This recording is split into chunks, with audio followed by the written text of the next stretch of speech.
हाय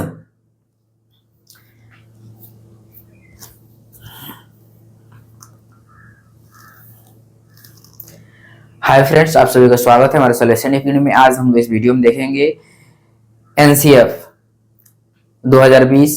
आपको इसमें सीडीपी में आपको हर शिफ्ट में हर बार देखा जाता है। जब भी एग्जाम होता है साल में 2 बार, इसमें 1-2 सवाल हर बार घुमा फिरा के पूछ ही देता है। इसलिए ये टॉपिक आपको बिल्कुल इम्पोर्टेंट है। तो हम लोग पढ़ना शुरू करते हैं। आप देखिएगा कि एनसीएफ 2005 राष्ट्रीय पाठ्य चर्चा की रूपरेखा, नेशनल करिकुलम फ्रेमवर्क 2005। ठीक है, इसका पूर्ण रूप है राष्ट्रीय पाठ्य चर्चा की रूपरेखा 2005।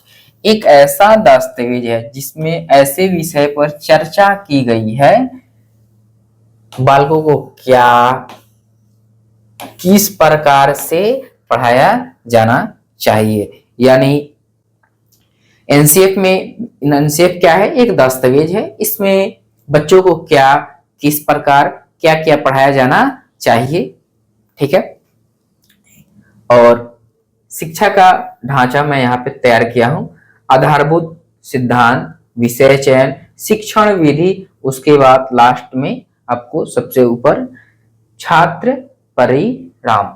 ठीक है, देखते हैं आपको नेक्स्ट कह रहा है राष्ट्रीय पाठ्य चर्चा के रूपरेखा 2005 के मार्ग सिद्धांत। ठीक है, अब देखिएगा कि ज्ञान को स्कूल के बाहर के जीवन से जोड़ना है। अब पढ़ाई को रटंत प्रणाली से बिल्कुल मुक्त करना है। इसमें आपको रटा कर नहीं पढ़ाना है, इसके सिद्धांत में यही है। और दूसरा है कि इसमें कि आपको जो भी स्कूल में पढ़ाया जाना है उसको बाहरी जीवन से जोड़ा जा सके और कि बच्चा को वो आसानी से सीख सके। यही है राष्ट्रीय पाठ्य चर्चा 2005 के सिद्धांत। समग्र विकास, गुणवत्ता शिक्षा, लचीलापन और समावेशिता और स्थानीय प्रासंगिकता। तो देखते हैं नेक्स्ट स्लाइड में भी आपको सिद्धांत कुछ दिया हुआ है। अब देखिएगा, पाठ्यचर्या पुस्तक की केंद्रित ना हो। ठीक है, इसमें विद्यालय में दी जाने वाली शिक्षा को विभिन्न प्रकार की गतिविधियों से जोड़ा जाए। यानी जो भी बच्चा को क्लास में पढ़ाया जा रहा है उसको विभिन्न गतिविधियां कराया जाए। बच्चों कुछ एक्टिविटी बच्चों से कराया जाए, कुछ एक्टिविटी खुद टीचर करके दिखाए कि उस तरह बच्चा आसानी से गतिविधियों के माध्यम से बच्चा आसानी से सीख पाएगा। ठीक है, उसके बाद देखते हैं राष्ट्रीय मूल्यों के प्रति आस्थावान विद्यार्थी को तैयार करना। यहां से आप देखिएगा कि आपको 2024 में जो जनवरी में एग्जाम हुआ था ये क्वेश्चन यहां पर पूछा हुआ था।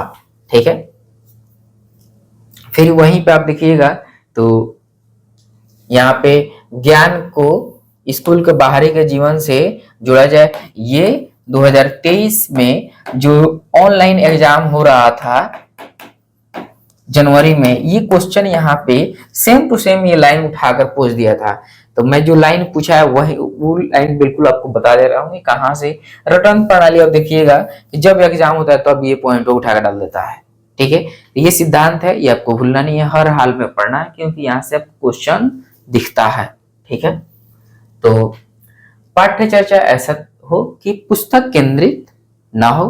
ठीक है, और इसमें मेन यही है कि आपको जो भी पढ़ाया जाना है वो गतिविधि के माध्यम से हो और बच्चा को गतिविधि में शामिल करें। और शिक्षक क्या हो कि वो सुविधादाता के रूप में हो, बच्चा को ज्ञान के अर्थ में बदलने में सहायता प्रदान करता हो। देखते हैं हम राष्ट्रीय पाठ्य चर्चा रूपरेखा के प्रमुख कुछ सुझाव हैं। तो बालक सक्रिय है। ठीक है, वह समय से जाने सीखे, नई नई चीजों को आजमाए, जोड़े तोड़कर गलतियां करे और सुधार करे सहे। ठीक है, ये प्रमुख सुझाव दिया गया था। सीखना सक्रिय वह सामाजिक गतिविधि है। ठीक है। राष्ट्रीय पाठ चर्चा का प्रमुख सुझाव: समग्र शिक्षा, लचीलापन, मूल्य आधारित शिक्षा, समावेशिता और सामुदायिक भागीदारी। अब देखिए कि यही है कि जो भी पढ़ाया जाना है उसको क्या करना है, गतिविधि के माध्यम से पढ़ाना है। ठीक है। बच्चा तोड़े मोड़े जोड़े, गलतियां करे, खुद से सीखे। ठीक है। गलतियां करेगा तो समझ में आएगा कि हाँ ये नहीं करना है, ये करना था। ठीक है। और रटन प्रणाली से बिल्कुल मुक्त करना है आपका, इसमें सिद्धांत में है। फिर यहाँ पे सक्रिय सीखना क्या हो, सक्रिय वो सामाजिक हो, क्या है इसका प्रमुख सुझाव दिया गया। बालक सक्रिय वो स्वयं से जाने, सीखे, जोड़े तोड़े मोड़े आजमाए। ठीक है। ये आपका क्या है, ये आपका इसका प्रमुख सुझाव था। ठीक है। देखते हैं फिर इसमें भी क्या है, नेक्स्ट में कह रहा है सीखने में यांत्रिकता बार बार नहीं होना चाहिए। ठीक है। दोहराव नहीं करना है। ठीक है। सीखने को डर और अनुशासन की जगह आनंद एवं संतोष से जोड़ा जाए। इसमें बच्चा को सिखाया जाए तो डराए धमकाए नहीं जाए, और अनुशासन से में भी बच्चा को नहीं रखना है। जैसे वो चाहे सीखना चाहे वैसे उसको आजादी दें कि वो खुद से जोड़े मोड़े तोड़े सीखे। ठीक है। और वो आनंद ले, सीखते हुए गतिविधि करेगा तो उसको रुचि आएगा, आनंद लेगा तो वो जल्दी सीखेगा। ठीक है। उसके ऊपर भार नहीं डालना है। ठीक है। और संतोष से उसको जोड़ा जाए, उसको आनंद भी मिल सके। बालक को स्कूल, घर, समुदाय आदि सब जगह महत्वपूर्ण माना जाए। और उसके देखिएगा यहाँ पे आशा लिख दिया हूं, ये भाषा है। ठीक है। टाइपिंग मिस्टेक था। भाषा संस्कृति को भी सम्मान दिया जाए। बालक को पढ़ाया जा रहा है तो उसको उसके भाषा, संस्कृति, पहनावा, उसके सामाजिक सब चीज को उसको क्या करना है, उसको महत्वपूर्ण देना है। और उसको ये दिखाना है कि तुम बिल्कुल टेंशन ना मत लो, मैं तुमको बिल्कुल आसान तरीका से पढ़ा रहा हूं, तुम्हारे ऊपर कोई जोर जबरदस्ती दबाव नहीं है, मारपीट नहीं करना है। प्राथमिक स्तर पर पाठ्य चर्चा के सभी गतिविधियों में भाषा व गणित का महत्वपूर्ण स्थान माना जाए। बहुभाषिक कक्षा तीन भाषा की वकालत करता है। इसने भाषा के चार कौशल की बात की है।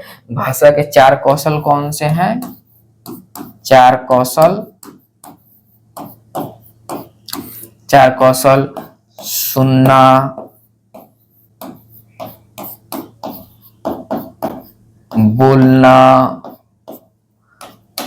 पढ़ना और लिखना।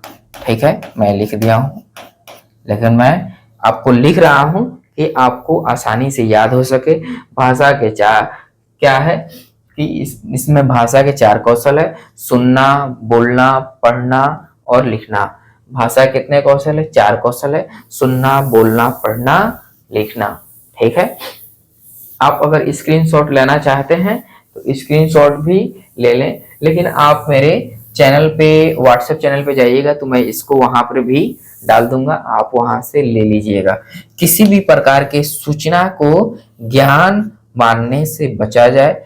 इसमें सूचना से ज्ञान को नहीं मानना है। ठीक है। देखते हैं नेक्स्ट स्लाइड में। आपको विद्यार्थी को दी जाने वाली शिक्षा में शिक्षण सूत्र को जैसे ज्ञात से अज्ञात की ओर, मूर्त से अमूर्त की ओर आदि शिक्षण सूत्रों का अधिक से अधिक प्रयोग करना है। ज्ञात से अज्ञात की ओर, ठीक है। मूर्त से अमूर्त की ओर। ठीक है।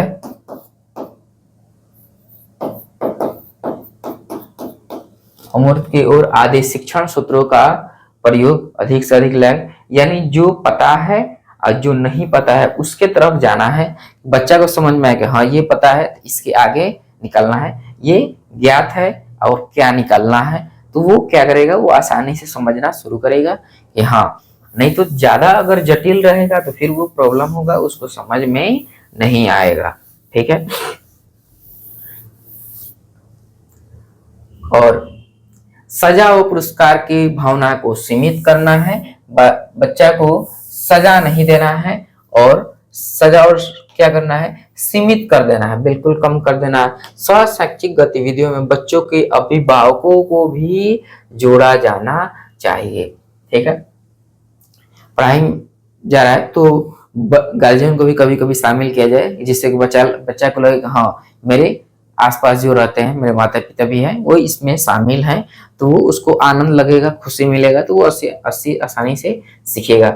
विशाल पाठ्यक्रम व मोटी किताबें शिक्षा प्रणाली की असफलता का प्रतीक है। यहाँ पे देखिएगा, असफलता का प्रतीक है। ये क्वेश्चन पूछ चुका है, आपको घुमा फिरा के क्वेश्चन डाल देता है। ठीक है। मूल्य को उपदेश देकर नहीं, वातावरण देकर स्थापित किया जाना चाहिए। ठीक है। पुस्तकालय में बच्चों को स्वयं पुस्तक चुनने का अवसर दें, यानी जो बच्चा किताब पढ़ना चाहता है वो किताब उसको पढ़ने दे। अगर वो आपको कहानी की किताब पढ़ना चाहता है तो कहानी किताब उसको अपने मन से पढ़ने दे। चुटकुले का किताब पढ़ना चाहता है, अगर चुटकुला का किताब पढ़ना चाहता है तो चुटकुला की किताब पढ़ने दे। ठीक है। वो किसी चीज पे अगर वो निबंध पढ़ना चाहता है तो उसको निबंध भी पढ़ने दे। ठीक है। अगर वो किसी क्रिकेटर के बारे में कोई बुक उसमें लिख कर रखा हुआ है उसको पढ़ने दे। ठीक है। उसको अपने मन से बुक को चुनने देना है, उसके ऊपर दबाव नहीं डालना है कि तुमको यही बुक पढ़ना है। ठीक है। और अभी भी बहुत से गलतियां होती है कि बच्चों को डराया धमकाया जा रहा है, तो ऐसा नहीं करना है। एनसीएफ में साफ साफ लिखा हुआ है कि बच्चों पे दबाव नहीं डाले उसको। अब और यहाँ पे साफ है कि पुस्तकालय में बच्चों को स्वयं, उसको खुद बालक को पुस्तक का चुनने का अवसर दें। बालक जो भी बुक पढ़ना चाहता है उसको पढ़ने दे, उसको जो से दबाव न डालने कि तुम यही बुक पढ़ो, जो चाहे उसको बुक पढ़ने दे। ठीक है। यहाँ पे एक प्रभाव शिक्षा प्रणाली की ओर प्रगति, शिक्षण रणनीतियां, शिक्षण में ज्ञात से अज्ञात की ओर, अमूर्त से अमूर्त की ओर तक प्रगति करने के लिए रणनीतियों पर ध्यान केंद्रित करना चाहिए। ठीक है। शिक्षण रणनीति हो गया। दंड को सीमित किया जाए, आपको इसमें बच्चे को बिल्कुल किसी भी प्रकार के सजा व दंड नहीं देना है। ठीक है। अभिभावकों को भी शामिल किया जाना चाहिए, जैसे मैं इसमें पहले बता दिया हूं, तो आपको डायग्राम यहाँ पे लगाया हूं। ठीक है।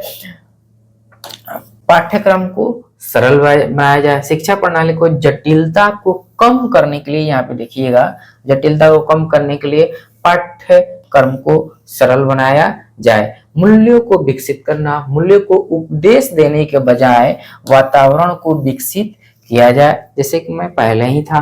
ठीक है। उसके बाद छठा है पुस्तक चयन को प्रोत्साहित करना। पुस्तकालय में बच्चों को स्वतंत्र रूप से पुस्तक चुनने के लिए प्रोत्साहित भी करें। बच्चा से कहें भी कि तुमको जो बुक पढ़ना है तुम खुद वो बुक को चयन करो और खुद से बुक पढ़ो। ठीक है। और उसको और बताएं, बोले भी तुम जो चाहो पढ़ना चाहते हो वो पढ़ो। ठीक है। देखते हैं नेक्स्ट स्लाइड में क्या है। आपको सांस्कृतिक कार्यक्रम में मनोरंजन के स्थान पर सौंदर्य बोध को बढ़ावा दें। ठीक है। शिक्षकों को अकादमिक संसाधन व नवाचार आदि समय पर पहुंचाया जाए। ठीक है। समुदाय को मानवीय संसाधन के रूप में प्रयुक्त होने का अवसर दें। ठीक है। मानसिक स्तर एवं योग्यता के अनुसार पाठ्यक्रम का निर्धारण होना चाहिए। कोशिश करें पाठ्यक्रम सरल से सरल हो, जटिल ना हो, जिससे बच्चा को समझने में आसानी हो। ठीक है। बालक के चहुमुखी विकास, ऑल राउंड डेवलपमेंट पर पाठ्यचर्या हो। ठीक है, सभी विद्यार्थी हेतु समावेशी वातावरण तैयार करना, यानी सभी विद्यार्थियों के लिए कैसा वातावरण तैयार करना है, तो समावेशी। ठीक है, देखते हैं नेक्स्ट स्लाइड में क्या है। ठीक है, अब देखिएगा, शिक्षा और समुदाय के विकास में सुधार।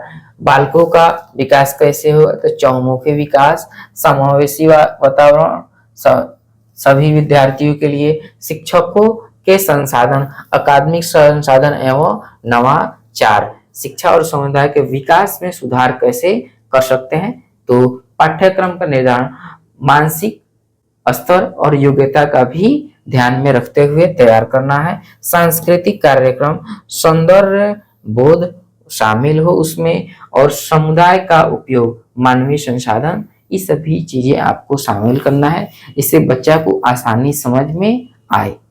ठीक है,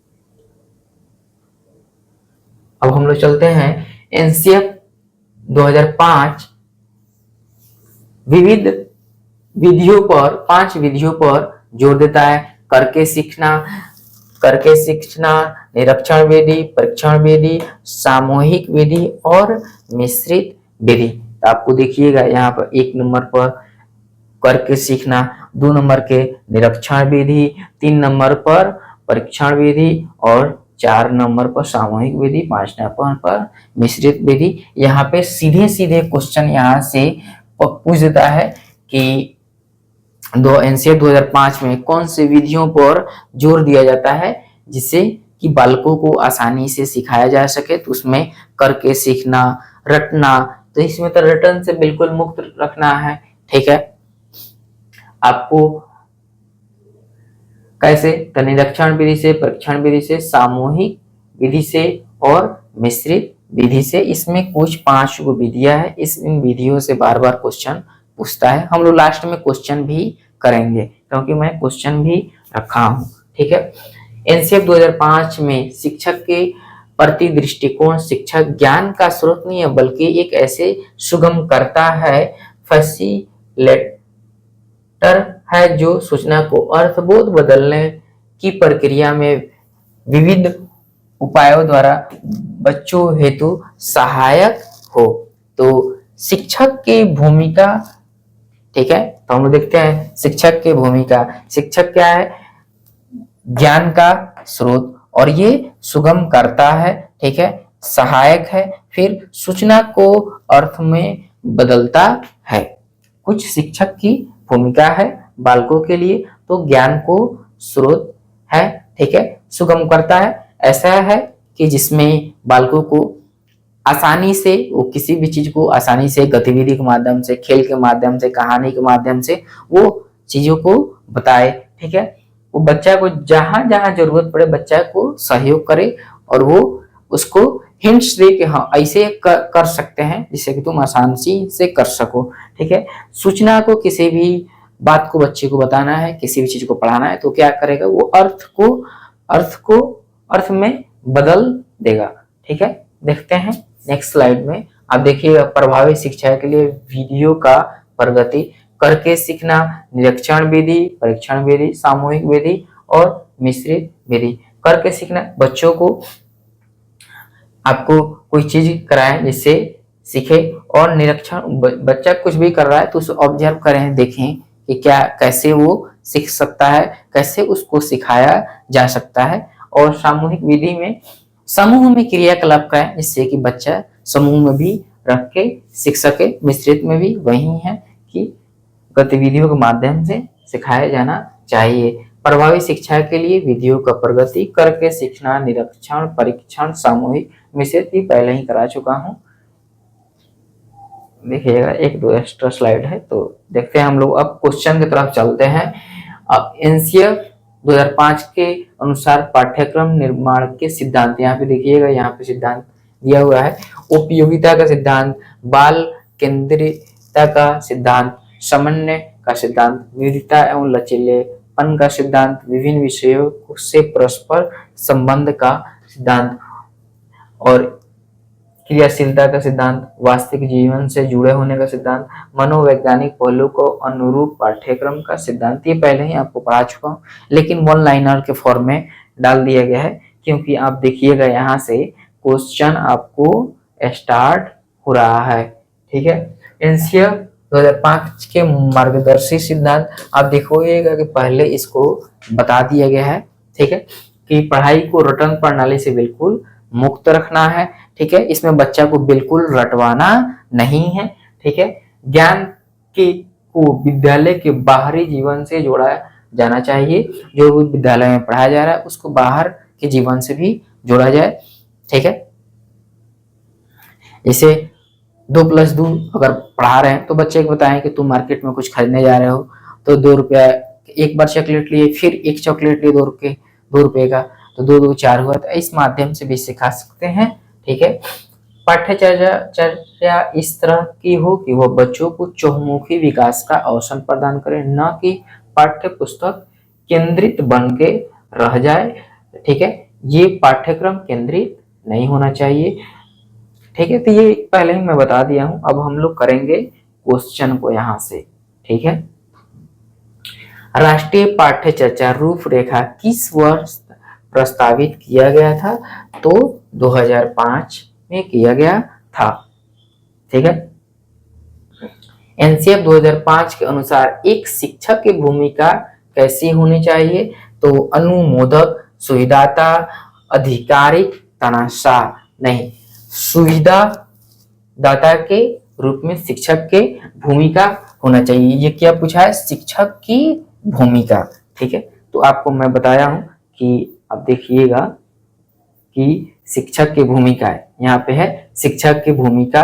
तो क्या होना चाहिए? ज्ञान का स्रोत, सुगमकर्ता, सहायक, सूचना को अर्थ में बदलने वाला। तो वही यहाँ पे क्वेश्चन मैं डाला था कि आपको क्वेश्चन मैं दिखा सकूं। ठीक है, सुविधाता। अब देखते हैं नेक्स्ट स्लाइड में करा है एनसीएफ 2005 नेशनल स्टीयरिंग कमेटी के अध्यक्ष कौन थे? तो प्रोफेसर यशपाल शर्मा। ठीक है, तो आपका आंसर कौन हो जाएगा? सी, प्रोफेसर यशपाल शर्मा। ठीक है, एनसीएफ 2005 के नेशनल स्टीयरिंग कमेटी के अध्यक्ष कौन थे? तो प्रोफेसर यशपाल शर्मा। ठीक है, देखते हैं नेक्स्ट स्लाइड में। ठीक है, एनसीएफ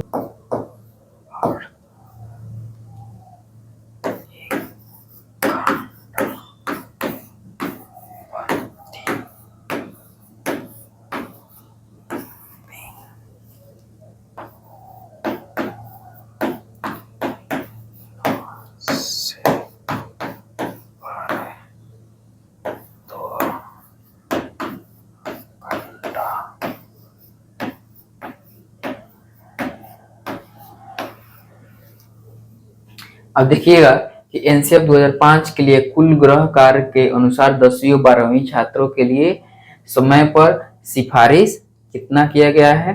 तो आप देखिएगा कक्षा 1 एवं 2 में कोई गृह कार्य नहीं देना है, लेकिन कक्षा 3 से 5 तक, तीसरा चौथा पांचवा में 2 घंटा प्रति सप्ताह, यानी सप्ताह में 2 ही घंटा आपको क्लास 3 से क्लास 5 तक होमवर्क गृह कार्य देना है।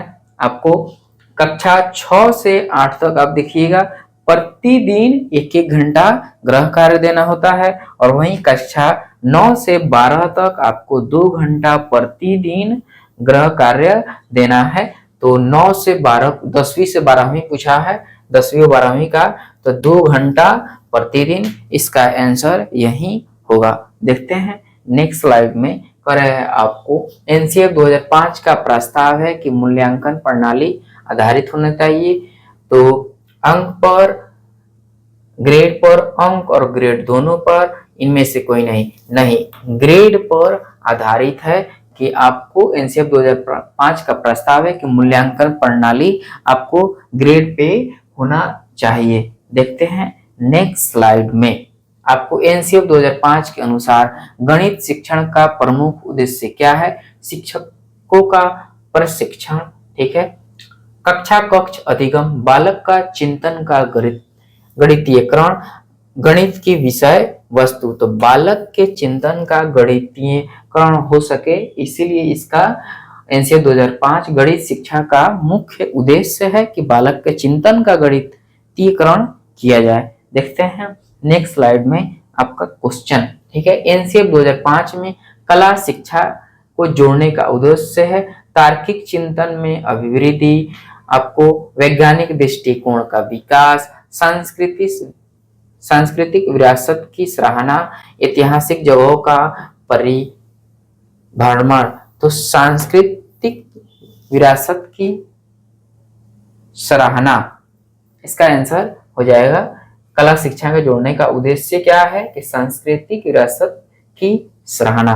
देखते हैं नेक्स्ट स्लाइड में कह रहा है सीखने के लिए सीखना, जो सीखा है उसे छोड़ने की और दोबारा सीखने की तत्परता, नई परिस्थितियों को प्रति लचीले व रचनात्मक यह तरीके से प्रतिक्रिया व्यक्त करने की महत्वपूर्ण प्रक्रिया पर जोर डालने की आवश्यकता है, यह महत्वपूर्ण उद्देश्य था।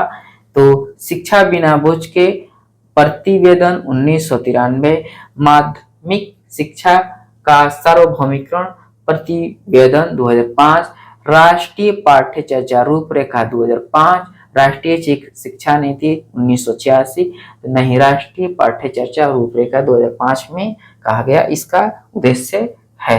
देखते हैं आपको नेक्स्ट स्लाइड। ठीक है,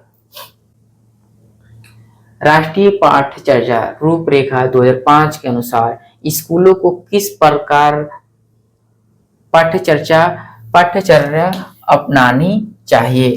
तो दान पाठ्यचर्या जो सभी विद्यार्थियों के लिए हो, लचीली पाठ्यचर्या जो कमजोर विद्यार्थियों के लिए सुलभ हो, उन्नत पाठ्यचर्या जो प्रतिभावान विद्यार्थियों के लिए उपयोगी हो, सार्वभौमिक पाठ्यचर्या जो सभी विद्यार्थियों के लिए हो। ठीक है, कैसे पाठ्यचर्या होना चाहिए, जो सभी विद्यार्थियों के लिए हो, सार्वभौमिक पाठ्यचर्या, सार्वभौमिक पाठ्यचर्या जो सभी विद्यार्थियों के लिए सुलभ हो, सभी ऐसे पाठ्यचर्या अपनानी चाहिए जो सभी विद्यार्थियों के लिए आसानी हो और सबको साथ में लेकर चलने वाला हो।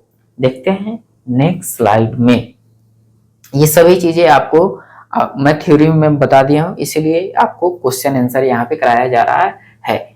निम्नलिखित में से कौन राष्ट्रीय पाठ्यचर्या रूपरेखा 2005 के पाठ्यचर्या निर्माण की 5 निर्देश सिद्धांतों का हिस्सा नहीं है। ज्ञान के स्कूल के बाहर के जीवन को जोड़ा जाना, ये सही है, लेकिन यहाँ पूछा है नहीं है। ठीक है, पढ़ाई रटन प्रणाली से मुक्त होना चाहिए, हाँ एनसीएफ 2005 में है। व्यवहारात्मक उपागम का संवर्धन करना, ये नहीं है। ऐसी पाठ्यचर्या जो सुनिश्चित करना जो पाठ्यक्रम पाठ्य वस्तु के बाहर भी जाती हो, ये है, ये तीनों है। लेकिन कौन नहीं है, तो ये नहीं है, जो नहीं है वही सही है। ठीक है, तो इसमें पूछा है नहीं, तो आपका व्यवहारात्मक उपागम का सिद्धांत संवर्धन करना ये नहीं है। 5 एनसीएफ 2005 के पाठ्यचर्या निर्माण के निर्देशक सिद्धांतों में। ठीक है, पूछ रहा है हिस्सा नहीं है, जो नहीं है उस वही इसका आंसर होगा, क्योंकि ये तीनों तो है। ये स्कूल ज्ञान को स्कूल के बाहर से जीवन से जोड़ना चाहिए, ये है। ठीक है, पढ़ाई रटन प्रणाली मुक्त हो, ये है। ठीक है, ऐसी पाठ्यचर्या सुनिश्चित करना जो पाठ्य वस्तु के बाहर भी जाती हो, बिल्कुल है। ये क्वेश्चन पूछा गया है, जो भी क्वेश्चन मैं बोर्ड पे लिखा हूँ, ये क्वेश्चन किसी न किसी एग्जाम में पूछा है, सीटेट हो या किसी टेट में हो, ज्यादातर सीटेट से मैं उठाकर यहाँ पे लिखा हूँ। ये प्रीवियस ईयर क्वेश्चन ही है। ठीक है, एनसीएफ का। ठीक है, इसलिए यहाँ पर मैं लास्ट में लगाया हूँ। ठीक है, राष्ट्रीय पाठ्यचर्या फ्रेमवर्क एनसीएफ 2005 ने अपनी समझ से प्राप्त की है। संज्ञानात्मक सिद्धांत, मानवतावाद सिद्धांत, रचनावाद सिद्धांत, तो रचनावाद सिद्धांत। ठीक है, इसका आंसर आपको मैं पढ़ाते समय भी बताया हूं। देखते हैं नेक्स्ट स्लाइड में। आपको क्या है, निम्नलिखित में से कौन सा राष्ट्रीय पाठ्यचर्या 2005 में मार्गदर्शक सिद्धांत नहीं है। स्कूल से बाहर जीवन को ज्ञान से जोड़ना, ये तो है, ठीक है। परीक्षा को अधिक लचीला और कक्षा जीवन में एकीकृत करना, ये भी है। अधिगम का रटना सुविधाजनक हो बनाया जाना चाहिए, तो नहीं है ये। पाठ्यचर्या केंद्रित रहने की बजाय बच्चों को समग्र विकास के लिए, समृद्ध विकास के लिए पाठ्यचर्या प्रदान करना, ये भी है। लेकिन पूछ रहा है यहाँ पे नहीं है, सिद्धांत नहीं है। जो यहाँ पे नहीं है वही इसका आंसर होगा, ठीक है। तो आपको क्वेश्चन पढ़ते समय ध्यान रखना है कि पूछ रहा है नहीं है, तो आपको पता है कि यहाँ पे लिख दिया है अधिगम का रटना विधि सुविधाजनक बनाना चाहिए। तो रटना क्या है, आपको नेगेटिव है। आपको मैं एक पॉजिटिव टैग और नेगेटिव टैग का बहुत जल्दी वीडियो बनाऊंगा, इससे आप बहुत सा क्वेश्चन को आप एलिमिनेट कर सकते हैं कि ये होगा ही नहीं, तो आंसर नहीं होगा तो दूसरे की तरफ जाएंगे, ठीक है। तो देखते हैं नेक्स्ट स्लाइड में कह रहा है राष्ट्रीय पाठ्यचर्या रूपरेखा 2005 के अनुसार अधिगम अपने स्वभाव में और है तो निष्क्रिय से सरल, सक्रिय से सामाजिक, निष्क्रिय से सामाजिक, सक्रिय है और सरल है। क्या है, सक्रिय है और सरल है, ठीक है। इसका आंसर यही हो जाएगा, ठीक है। राष्ट्रीय पाठ्यचर्या रूपरेखा 2005 के अनुसार अधिगम अपने स्वभाव में कैसा है, पूछा है स्वभाव में और है तो सक्रिय है और सरल है, ठीक है। बच्चा गतिविधियों में जब करेगा तो क्या रहेगा, सक्रिय रहेगा, वो एक्टिव रहेगा और वो आसानी से सरल में वो आसानी से वो सीख पाएगा, जटिल नहीं रखना है, ठीक है। अब देखिए कह रहा है कि निष्क्रिय हो, बच्चा निष्क्रिय रहेगा फिर सीखेगा कैसे, ठीक है। निष्क्रिय यहाँ पे दोनों हट गया, तो सक्रिय और सामाजिक, तो यहाँ पे देखिएगा सक्रिय और सरल, तो ये इससे बेहतर ये ऑप्शन है, इसीलिए इस ऑप्शन के साथ में हम लोग जाएंगे, ठीक है। सक्रिय और देखिए दोनों ये निष्क्रिय और निष्क्रिय, बच्चा को निष्क्रिय तो कभी रखना ही नहीं है, ठीक है, उसको सक्रिय रखना है, वो एक्टिविटी करता रहेगा तो क्या रहेगा, एक्टिव रहेगा, ठीक है। तो देखिएगा दोनों आंसर आपको यहाँ पे एलिमिनेट कर पाए हैं। नेक्स्ट स्लाइड में हम लोग देखते हैं, ठीक है। एनसीएफ 2005 बल देता है करके सीखने पर, रटने पर, समस्या हल करने पर, ये सभी। तो रटने पर तो बिल्कुल नहीं, ठीक है। करके सीखने पर, लर्निंग बाय डूइंग, आपको सिद्धांत में ही है, ठीक है। जब रटने पर होगा ही नहीं तो ये सभी होगा नहीं, तो ये दोनों तो बिल्कुल हट गया, ठीक है।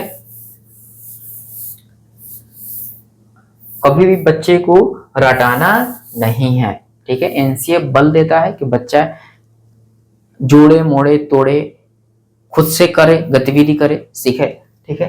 तो करके सीखने पर देखते हैं नेक्स्ट स्लाइड में। एनसीएफ 2005 के अनुसार गलतियां इस कारण महत्वपूर्ण होती है, यह विद्यार्थियों को उत्तीर्ण और अनुत्तीर्ण समूह में वर्गीकृत करना नहीं, बच्चों को किसी भी समूह में बांटना नहीं है, ठीक है। ये यहाँ पर नेगेटिव पॉइंट है, ठीक है। यह अध्यापकों द्वारा बच्चों को डांटने का तरीका उपलब्ध कराती है। डांटना,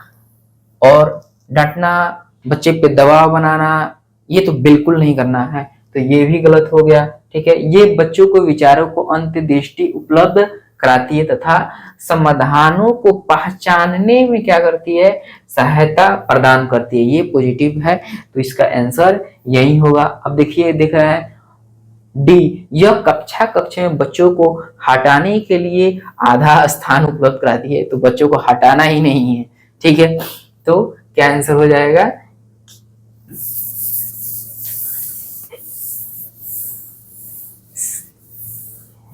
यह बच्चों को विचारों को अंतर्दृष्टि उपलब्ध कराती है तथा समाधानों को पहचानने में सहायता करती है, ठीक है। बच्चों को उत्तीर्ण अनुत्तीर्ण तो करना ही नहीं है, तो ये टेंसर होने से रहा। यह अध्यापक द्वारा बच्चों को डांटने का एक तरीका उपलब्ध कराती है। नहीं, बच्चा को डांटना नहीं है, किसी वर्ग में बांटना नहीं है, ठीक है, उसको उत्तीर्ण नहीं करना है। अब ऐसा कीजिएगा तो बच्चों में ही हीन भावना एक दूसरे से उत्पन्न होने लगेगा, तो जो एक दूसरे हीन भावना होगा तो वो सीख नहीं पाएंगे एक साथ रह के, इसलिए ऐसा नहीं करना है। या कक्ष से कुछ बच्चों को हटाने के लिए आधा स्थान उपलब्ध कराती है। नहीं, बच्चों को हटाना नहीं है, ठीक है। तो आप देखिएगा इसका आंसर सी हो जाएगा, ठीक है, इसका आंसर सी, ठीक है। देखते हैं आपको नेक्स्ट स्लाइड में, ठीक है। एनसीएफ 2005 के संबंध में निम्नलिखित में से कौन सा कथन सही है? यह भारत के विद्यालयी शिक्षा के संबंध में एक संवैधानिक संशोधन है। नहीं, यह एनसीईआरटी द्वारा तैयार किया गया एक दस्तावेज है जो भारत की विद्यालयी शिक्षा का संबंध में संस्तुतियां प्रस्तुत करता है। ये बिल्कुल सही है। ये भारत में गुणात्मक शिक्षा के संबंध में यूनेस्को और भारत द्वारा हस्ताक्षरित दस्तावेज है। तो यूनेस्को से यहाँ पे तो कोई मतलब ही नहीं है, ठीक है। तो अब देखिएगा कि यहाँ पे पहले ही मैं इसको रखा था, ठीक है। ये राष्ट्रीय पाठ्यचर्या रूपरेखा इनसे 2005 एक दस्तावेज है, ठीक है। वही चीज वह उठाकर यहाँ पे मैं क्वेश्चन बनाया हूँ और ये क्वेश्चन पूछा गया था, ठीक है। सीटेट में ज्यादातर सीटेट में जो क्वेश्चन पूछा गया है वही क्वेश्चन यहाँ पर शामिल है। राष्ट्रीय पाठ्यचर्या रूपरेखा 2005 में बहुभाषी को एक संसाधन के रूप में समर्थन किया गया है, क्योंकि यह एक तरीका है जिसमें बालक सुरक्षित महसूस करे। बिल्कुल ये सही है। भाषागत पृष्ठभूमि के कारण कोई भी बालक पीछे ना छूटे, ये भी बिल्कुल सही है। यह बालकों को अपने विकास के लिए प्रोत्साहन देगा। हाँ, ये बिल्कुल बालक को विकास में प्रोत्साहन देगा। तो ये जब तीनों सही हो रहा है, जब देखिएगा तीनों सही हो रहा है, तो इनमें से सभी की तरफ हम लोग जाएंगे। ये एक तरीका है जिसमें बालक को सुरक्षित महसूस करे। जब बालक अपने आप को सुरक्षित महसूस करेगा तो वो सीख पाएगा, ठीक है। और कोई भी भाषा हो तो बालक पीछे भी ना छूटे, मेन भी है। और बालकों को अपने विकास के लिए प्रोत्साहन देना है। हाँ, बच्चा को इंक्रेज करना है, हाँ तुम कर सकते हो। बच्चा को दिमाग में बार बार डाले कि हाँ तुम कर सकते हो, बिल्कुल करो, आसान है तुम्हारे लिए। जहां से तुमसे नहीं होगा मैं तुमको हिंट्स दूंगा, बताऊंगा, सिखाऊंगा, तो वो सीख जाएगा। तो ये सही है। हम लोग चलते हैं नेक्स्ट स्लाइड में। राष्ट्रीय पाठ्यचर्या रूपरेखा 2005 में बातचीत की गई है। ज्ञान अस्थायी है, वह दिया जाता है जो ज्ञान का विकास होता है और इसकी संरचना होती है। हाँ बिल्कुल ये सही है। देखिएगा यहाँ पर भी है, शैक्षिक केंद्र से विषय केंद्र पर हो, नहीं ऐसा नहीं होना चाहिए। विद्यार्थी केंद्रित से अध्यापक केंद्रित हो, नहीं। अब देखिएगा बालक केंद्रित हो, ठीक है। बालक को यानी बच्चा को केंद्र में रखकर पढ़ाना है, न कि अध्यापक को। तो ये होने से रहा, ठीक है। तो यही आंसर सही है कि ज्ञान अस्थायी है, वो दिया जाता है, ज्ञान का विकास होता है और इसकी संरचना होती है, ठीक है। तो आंसर ये इसका सही है, ठीक है।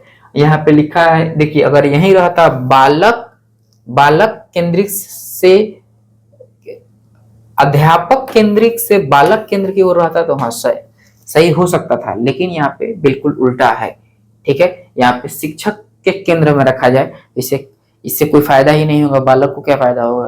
तो मेन फायदा हमको बालक के लिए सोचना है, ठीक है। चलते हैं नेक्स्ट स्लाइड में। एनसीएफ 2005 को संस्तुतियों के अनुसार कक्षा 1 व 2 के विद्यार्थी के लिए मूल्यांकन का एक तरीका होना चाहिए।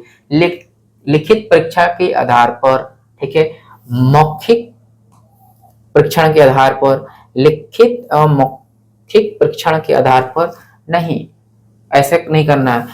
परीक्षण के आधार पर नहीं, on the basis of observation, बच्चा को देखना है कि ऑब्जर्व करना है कि बच्चा कैसे सीख रहा है, कैसे सिखाया जा सकता है। ठीक है, ऑब्जर्व करना है, न कि उसको लिखित और मौखिक परीक्षा लेंगे तो उससे कोई ज्यादा फायदा तो होगा नहीं। हाँ, ऑब्जर्व करेंगे कि बच्चा कैसे सीख रहा है, ध्यान देंगे कि हाँ बच्चा को यहाँ पे उसको ऑब्जर्वेशन में रखा जाए, ऑब्जर्व करते रहा जाए तो पता चल पाएगा कि हम बच्चे को ऐसे सिखाया जा सकता है। ठीक है, देखते हैं नेक्स्ट स्लाइड में। ठीक है, कर राष्ट्रीय पाठ्य चर्चा रूपरेखा 2005 एनसीएफ 2005 के आधारभूत सिद्धांतों में निम्न में से कौन सा भाग सम्मिलित नहीं है? अच्छी बाह परीक्षाओं का आयोजन करना, रटने को महत्व को प्रदान न करना, हाँ ये तो सिद्धांत में है। पुस्तक से इतर ज्ञान का प्रयोग करना, ये भी सिद्धांत में है। ज्ञान को वास्तविक जीवन से जोड़ना, ये भी सिद्धांत में है। लेकिन अच्छी बाह परीक्षाओं को आयोजन करना ये सिद्धांत में नहीं है। तो ये पूछा है नहीं है, जब नहीं है तो यही नहीं है। ठीक है, जब ये नहीं है तो आंसर आपका यही होगा। ठीक है, ये पूछा है, ये तो सिद्धांत है, ये सिद्धांत, ये सिद्धांत है, ये तीनों है लेकिन ये नहीं है। जो नहीं है वही आंसर होगा, क्योंकि जब नहीं पूछता है तो अब लास्ट में नहीं की ओर बहुत ध्यान दे, क्योंकि यहीं पे मामला फंसा देता है। ठीक है, और इसमें नहीं, एक से अधिक, ठीक है, ये बहुत इंपॉर्टेंट होता है। ही, अकेले जब कहेगा तो समझ लीजिए कि वो आंसर सीटेट में बिल्कुल नहीं होगा। ठीक है, एक वीडियो में बहुत जल्दी लाऊंगा, आप फिलहाल इस वीडियो को पूरा देख लीजिएगा। अगर आप मेरे चैनल पर पहली बार आए हो तो मेरे चैनल को सब्सक्राइब अवश्य कर लीजिएगा, नेक्स्ट वीडियो को बेल आइकन अवश्य प्रेस करें, जो भी अपने जानने पहचानने वाले दोस्तों को किसी ग्रुप में जुड़े अवश्य शेयर करें। ठीक है, इनमें से कौन सा पाठ्यचर्या एनसीएफ 2005 का मार्गदर्शी सिद्धांत नहीं है? फिर देखिएगा यहाँ पे नहीं है। ज्ञान के स्कूल को बाहर के जीवन से जोड़ा जाना, ये है। पढ़ाई को रटन प्रणाली से मुक्त करना, ये भी है। अंग्रेजी भाषा में शिक्षा देना, ये नहीं है। ठीक है, बच्चों को चहुमुखी विकास का अवसर प्रदान करना, ये है। ये पूछ रहा है नहीं है, ये अंग्रेजी भाषा में शिक्षा देना, ये नहीं है, ये नहीं है, इसका आंसर यही है। ठीक है,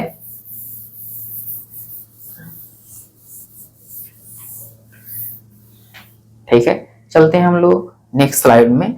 आपको इतना क्वेश्चन इसमें रखा हूं कि एनसीएफ में जितना क्वेश्चन पूछा है उसको मैं लगातार रखा हूं कि आप प्रैक्टिस करते जाएं।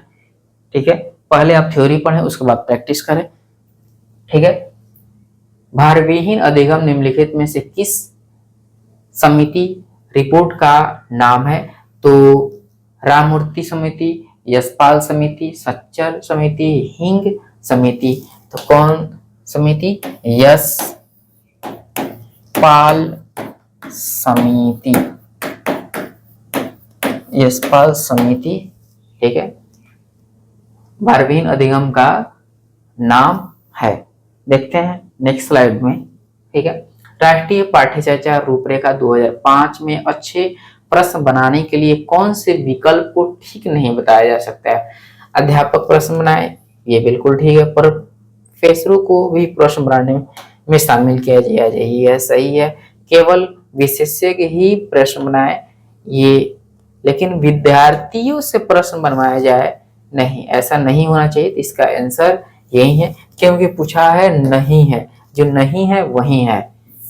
इसका एक डबल एक है, देखिएगा कि नहीं है, बार बार जो नहीं नहीं जो है ना, उस क्वेश्चन को मैं शामिल किया हूं कि आपको याद हो जाए कि ऐसा कि हाँ जहां नहीं है समझ लीजिए कि वहां पे कुछ गड़बड़ है। ठीक है, तो पूरा क्वेश्चन को एक बार अच्छा से पढ़िए, उसके बाद जवाब की तरफ जाइए। ठीक है, एनसीएफ 2005 का विस्तार रूप है national curriculum framework 2005, national common framework 2005, national class framework 2005 नहीं, नेशनल करिकुलम फ्रेमवर्क 2005। देखते हैं नेक्स्ट स्लाइड की तरफ चलते हैं। गणित की वर्तमान एनसीईआरटी पाठ्य पुस्तकें अनुशंसाओं को ध्यान में रखकर बनाई गई है। तो राष्ट्रीय पाठ्यचर्या रूपरेखा 2005, हाँ बिल्कुल ये सही है। ठीक है, यही इसका आंसर होगा। बढ़ते हैं नेक्स्ट स्लाइड में। एनसीए 2005 के अनुसार विद्यालयों में गणित शिक्षा का एक मुख्य उद्देश्य है संख्या संबंधी कौशल का विकास करना, समस्या समाधान कौशल का विकास करना, विश्लेषणात्मक योग्यता को पोषित करना, बच्चे के चिंतन प्रक्रिया का गणितीयकरण करना। हाँ, विद्यालयों में गणित शिक्षा का एक मुख्य उद्देश्य ये भी है कि बच्चे के चिंतन प्रक्रिया को गणितीयकरण किया जा सके। ठीक है, एनसीए 2005 के अनुसार गणित शिक्षण होना चाहिए बाल केंद्रित, शिक्षक केंद्रित, पाठ्य पुस्तक आधारित, इनमें से सभी नहीं, बाल केंद्रित होना चाहिए। ठीक है, आपको बताया गया है पहले भी, थ्योरी में भी। आप देखते हैं, अगर ये वीडियो आपको हेल्पफुल लग रहा होगा तो आप मेरे चैनल को और सब्सक्राइब कर लीजिएगा। और मैं इससे पहले 3 वीडियो में अपने चैनल पे डाल चुका हूं, उस वीडियो को आप अवश्य देख लें। वो कौन कौन सा है,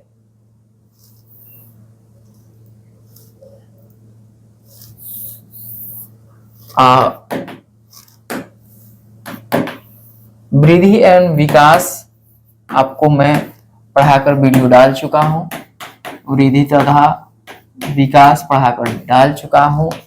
ठीक है, एनईपी 2020 पढ़ाकर मैं वीडियो डाल चुका हूं 3, और आपको आरटीई पढ़ाकर वीडियो मैं डाल चुका हूं 2009। ये तीनों वीडियो प्ले लिस्ट में उपलब्ध है, आप प्ले लिस्ट अवश्य चेक करें। और ये चौथा आज मेरा वीडियो था किस पे,